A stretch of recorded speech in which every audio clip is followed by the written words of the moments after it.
સાહેબ ગાંઠોવાળી ખાંડ ખાધી છે, રેશન કાર્ડની, પામોલીન તેલ ખાધું છે, ઘરમાં બે પ્રાઇમર્સ હોય, એક ડિબેટવાળો ને એક ધમાલિયો, એટલે નાડું કાપી કાપીને ડિબેટો ચડાવવાની, અને બીજો કોઈ મહેમાન આવે તો આમ પીન મારે તો ભમકો થાય.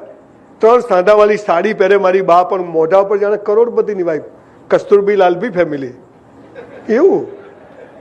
એટલે હું મારી બાને ઘણી વાર પૂછું આપણે ગરીબ કેમ છે, એટલે મારી બા બહુ સરસ જવાબ આપે કે જો બેટા, આપણે ગયા જન્મમાં સારા કર્મ નથી કર્યા ને એટલે ભગવાને ગરીબ બનાવ્યા, પણ હવે આપણે સારું કર્મ કરશું ને તો ભગવાન પેલું પૂરું થઈ જશે, એટલે આ લાઈનમાં આવી જશે. અને સાલું એવું આવ્યું કામમાં. હું ઘણી વાર મર્સિડીઝમાં બેઠો, ડ્રાઈવર ચલાવતો, તો ડ્રાઈવર 10 ગાડીઓ, તો આંખમાં પાણી આવી જાય કે ઈશ્વરની કેવી કૃપા છે. સાયકલ લઈને હું વેઇટરની જોબ કરવા જતો હતો 3 વર્ષ સુધી. See the grace of God. પણ હું ત્યારે પણ બેસ્ટ કરતો. ઘરમાં ટેબલ નહોતું તો મારી બાની લગ્નની પેટી ઉપર હું ચાદર ઢાંકી એનું ટેબલ બનાવી, ગ્લાસ ઉપર સિલ્વર ફોઇલ લગાવીને પેન સ્ટેન્ડ બનાવતો, મસ્ત જોઈએ. નીચે ગાદી રાખતો, પેલા વાણિયાઓના શેઠિયાઓ ત્યાં હોય એવી ગાદી રાખતો, પાછળ તકીઓ બેસવા. તો મારા બધા દોસ્તો મારા ઘેર આવે, હાલો કે આ બધું મસ્ત રાખે છે. જે કર્યું તે બેસ્ટ કર્યું, અને બેસ્ટ કર્યા પછી ઈશ્વરે જે કોઈ પરિણામ આપ્યું, કોઈ દિવસ મરવાનો વિચાર નથી આવ્યો, સુસાઇડ કરવાનો વિચાર. ઇજ્જત ગઈ તો ગઈ. જ્યારે ભગવાન ઇજ્જત લેવાનું નક્કી કરે તો આપણી તાકાત છે બચાવી શકીએ? છે તાકાત? તો એમાંય ખુશ. અરે લોકો ભાડમાં જાય, તેલ લેવા જાય લોકો, અને ચૂલામાં જાય સમાજ. કેમ કે જ્યારે પડે ને ત્યારે કોઈ ઊભું નથી રહેતું બોસ, આપણે ઊભા રહેવાનું. પણ મેદાન છોડીને ભાગવાનું થતું નથી. ઈશ્વર પર શ્રદ્ધા કે એને આ પણ કરાયું છે તો કંઈ યોગ્ય કરાયું હશે, અને કાં તો હું ખોટા રસ્તે છું તો ભગવાને મને ઠેકાણે લાવવા કર્યું છે, માટે દુઃખી થવાનું થતું નથી.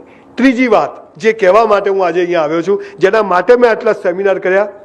સાહેબ 2250 માંથી 2000 સેમિનાર ફ્રી કર્યા. પેટ્રોલના નથી લીધા, વિમાનની ટિકિટ નથી લીધી, આવવા જવાનું ભાડું નથી લીધું, હોટલનું નથી લીધું, અને અત્યારે 2 પૈસા લઉં છું તો એક સારા કામમાં વાપરું છું. અમારો ધંધો નથી, મારી ઓકાતથી વધારે આપ્યું છે. પણ આ જે ત્રીજી વાત છે ને, સૌથી મહત્વની વાત છે. જેને સફળ થવું છે, ચહેરો હસતો રાખો છે. ત્રીજો ધર્મ શું છે ખબર છે? રોજ મા બાપને પગે લાગો, ગુજરી ગયા હોય તો ફોટાને લાગો. સાહેબ તમારામાંથી કેટલા લોકો લાગો? Just raise your hand. ઈમાનદારીથી 50%. Thank you. જે લોકો નથી લાગતા એને પ્રણામ કે તમે સાચું બોલ્યા. સલાહ ઝુકેગા નહીં. પૈસા તો આપતા નહીં. આ દુનિયામાં માત્ર ને માત્ર મા બાપ જ ચાહે છે કે આપણી પ્રગતિ થાય, બાકી કોઈ ચાહતું નથી કે તમારી પ્રગતિ. બધા ઉલ્લુ બનાવે છે, બધા જ ઉલ્લુ બનાવે, અને એમને કોઈ સ્વાદ નથી બોસ. એક મા બાપ 4-5 છોકરાઓના પીછવાડા ધોઈને મોટા કરે, અને મોટા થયા પછી એ છોકરા એમ કે મમ્મી તને બોલતા નથી આવડતું, પપ્પા તમને બોલતા, પીછોડામાં ગોળી મારી દેવી જોઈએ. હું તો મારો દીકરો છે ને કહું છું, ભાઈ જીવ્યું ત્યાં સુધી કશું મળશે નહીં, ધર્માદાય કરી નાખું. હકડો હેરજે, બાપાએ કશું આલ્યું નથી, આ જાતે જ ઊભું કર્યું છે. તમને કહું છું, દીકરાઓને કશું આપશો નહીં, મને આપી દેજો, યુનિવર્સિટીમાં કામ આવશે. પૂછ સપૂત હો તો ધન ક્યુ સંચય પૂત. એને બી let him enjoy the process. એને ખબર પડવા દો. મુંબઈમાં આવીને 1 રૂમના ઘરમાં ભાડે રહ્યા છીએ બેટા, સીધો 3 બેડરૂમનો ફ્લેટ, 6 કરોડનો ફ્લેટ. પપ્પા જોડે 2 ફ્લેટ છે, એક ઓફિસ છે, આપણે મજા છે. શનિવારે બિયર, રવિવારે ગોવા ચડ્ડી ફૂલવાળી સ્લીવલેસ, મજા. મા બાપથી મોટો કોઈ દેવ નથી, ને મા બાપથી મોટું પૂજનીય દુનિયામાં કોઈ નથી.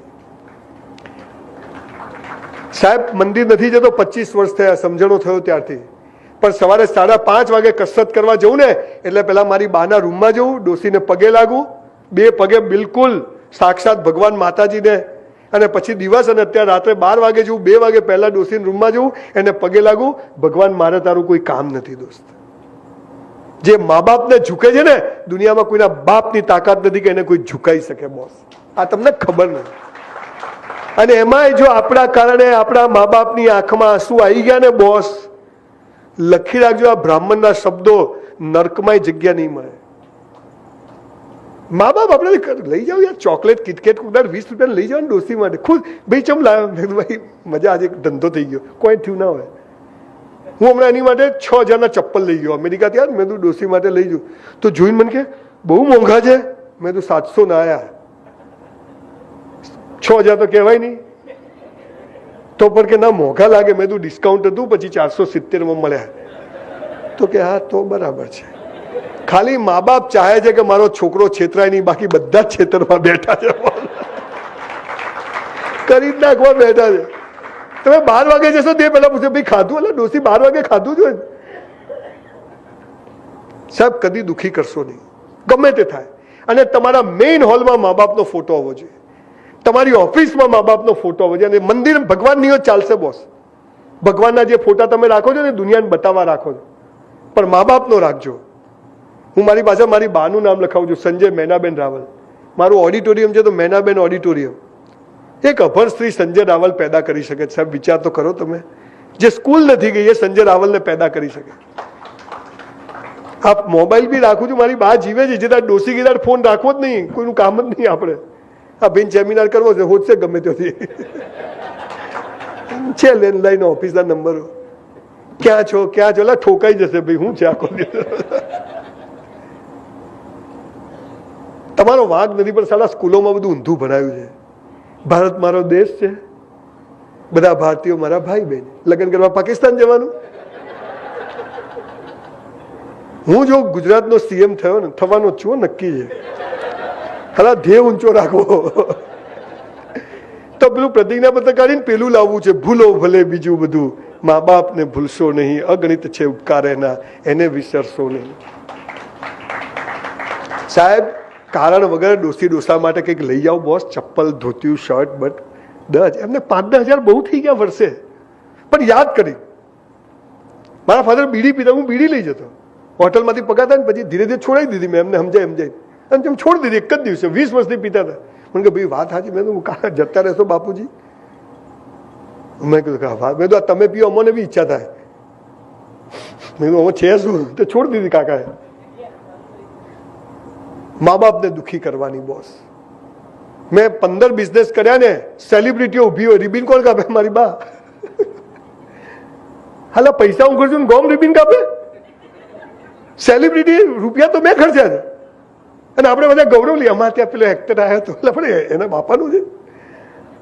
આપણા મા બાપને ઊભા રાખવાના, દુનિયા ઊભી રહે. અને એ જે દ્રશ્ય હોય છે ને, ભગવાન ઉપરથી પુષ્પો વરસાવે, તમને ખબર નથી બોસ.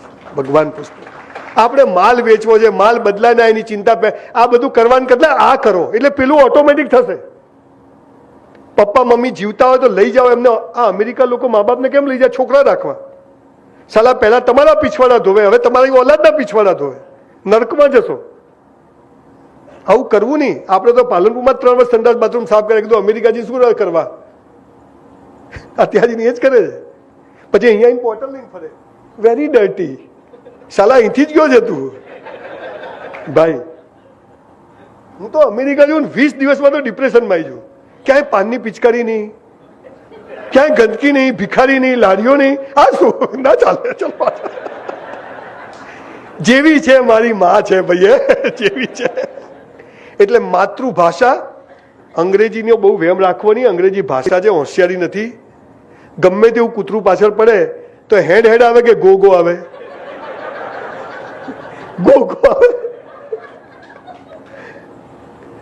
પેલા ધોળિયાને ગુજરાતી ના આવડે, આપણે અંગ્રેજી ના આવડે, બે હરખા. પણ ભાઈ જે અંગ્રેજી તો દાટ વાળ્યો છે. અને એમાં આપણી ગુજરાતી મમ્મીઓ તો જે બોલે,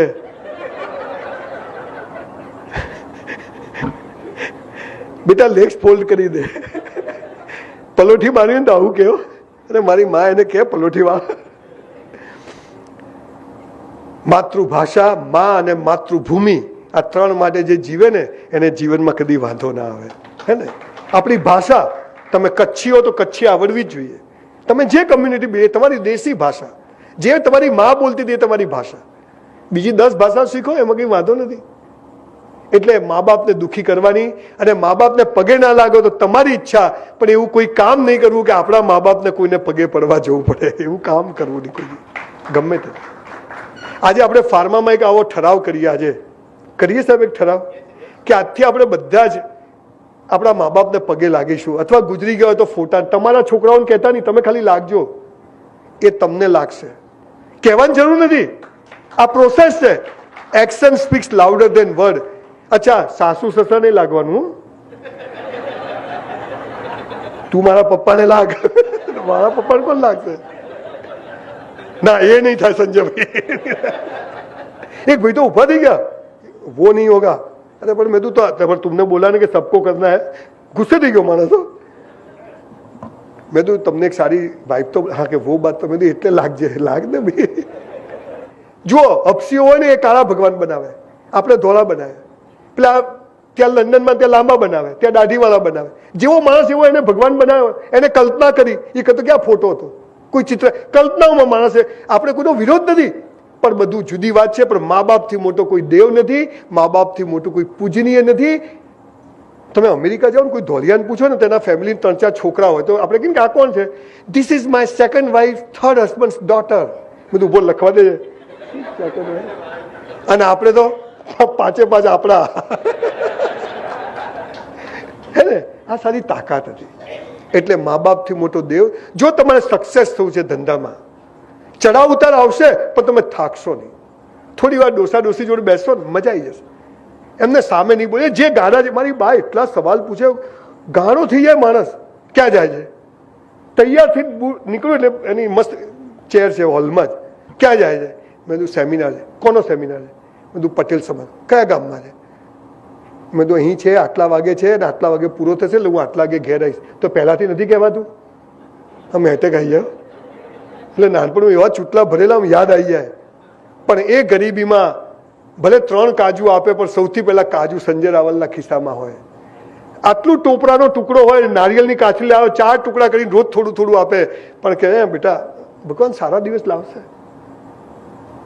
આ મા બાપને આપણે દુઃખી કરીએ ના ચાલે બોસ. તમે ગમે એટલા પૈસા આવશે ને જતા રહેશે બોસ.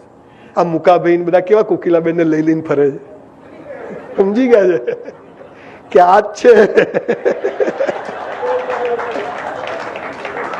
સૌજીભાઈ ધોળકિયા બધા એમના પપ્પા માળા કદાચ હાથે જ હોય કે પાવર હાઉસ આ જ છે. સમજી જજો. ચોથી વાત, થોડી ગાડી ભગાવું છું, ઘડિયાળ ચાલે છે સકારસટ. મેં 3000 લોકોને સુસાઇડ કરતા બચાયા. એમાંથી 2500 લોકો કયા ખબર છે? પેલીએ ના પાડી.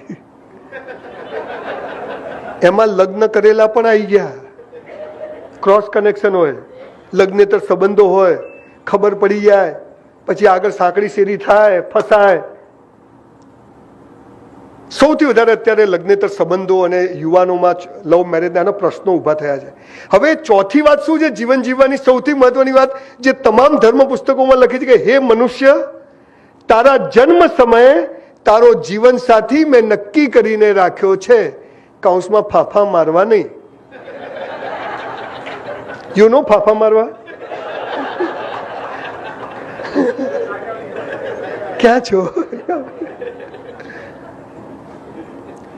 તમને મા બાપ નક્કી કરવાનો અધિકાર છે, તમને ભાઈ બહેન નક્કી કરવાનો અધિકાર છે, તો તમને જીવન સાથી પણ નક્કી કરવાનો અધિકાર ઈશ્વરે આપ્યો. મા બાપ બદલી શકાય, ભાઈ બહેન બદલી શકાય, તો જીવન સાથી પણ બદલી શકાય નહીં. અને જો બદલ્યો તો બીજા જન્મમાં એ જ મળશે. પેલી બબાલો તો પતાવવી પડે ને. પેલા જે ઝઘડા છોડીને તમે છૂટું કર્યું હોય